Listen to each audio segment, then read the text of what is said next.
Menteri Keuangan, Menke, Sri Mulyani mengumumkan bahwa tunjangan Hari Raya THR untuk pegawai negeri sipil (PNS) akan dicairkan mulai Senin, tanggal 18 April tahun 2022.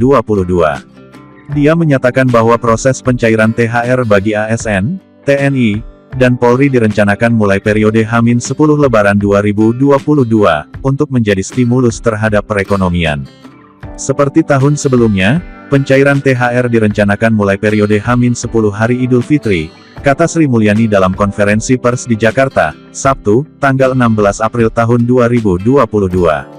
Dia pun menuturkan bahwa kementerian, lembaga dapat mengajukan surat perintah membayar SPM ke Kantor Pelayanan Perbendaharaan Negara, KPPN, mulai Senin, tanggal 18 April tahun 2022.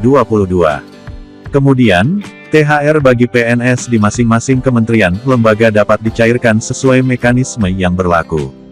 Di sisi lain, Sri Mulyani mengatakan jika terdapat THR yang belum bisa dibayarkan sebelum Hari Raya Idul Fitri 1443 Hijriah karena adanya masalah teknis, akan disalurkan sesudah Lebaran 2022.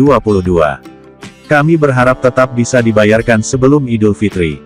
Saya berharap semua bisa dilakukan H-10 jadi ASN pusat dan daerah, TNI, Polri serta pensiunan sudah menerima THR sebelum Lebaran, tuturnya. Sri Mulyani menjelaskan bahwa THR akan diberikan sebesar gaji atau pensiun pokok dan tunjangan yang melekat. Selain itu, THR akan diberikan beserta 50% tunjangan kinerja per bulan bagi yang mendapat tunjangan kinerja.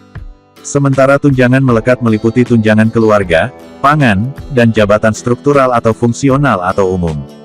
Bagi instansi pemerintah daerah, paling banyak 50% tambahan penghasilan dengan memperhatikan kemampuan kapasitas fiskal daerah dan sesuai peraturan perundang-undangan.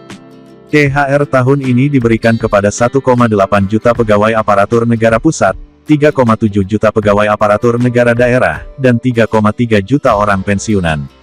Sri Mulyani menjelaskan kebijakan pemberian THR telah ditampung dalam APBN tahun anggaran 2022 yang penyalurannya sudah dilakukan melalui kementerian, lembaga dengan total anggaran Rp10,3 triliun untuk ASN pusat, TNI dan Polri. Kemudian melalui dana alokasi umum, DAU, sebesar Rp15 triliun untuk ASN daerah yaitu PNSD dan PPPK yang dapat ditambahkan dari APBD 2022 sesuai kemampuan fiskal masing-masing daerah. Anggaran THR tahun ini juga telah disalurkan melalui Bendahara Umum Negara sekitar Rp9 triliun yang ditujukan bagi pensiunan. Selain THR, pemerintah juga akan memberi gaji bulan ke-13 atau yang dikenal sebagai gaji ke-13 sebagai bantuan pendidikan yang akan dilakukan mulai Juli tahun 2022 dengan komponen dan kelompok aparatur penerima yang sama dengan THR. Kebijakan pemberian THR dan gaji ke-13 ini diharapkan menjadi salah satu faktor pendorong aktivitas ekonomi masyarakat, ucap Sri Mulyani. Jangan lupa cek rekeningnya hari Senin ya. Terima kasih, semoga bermanfaat.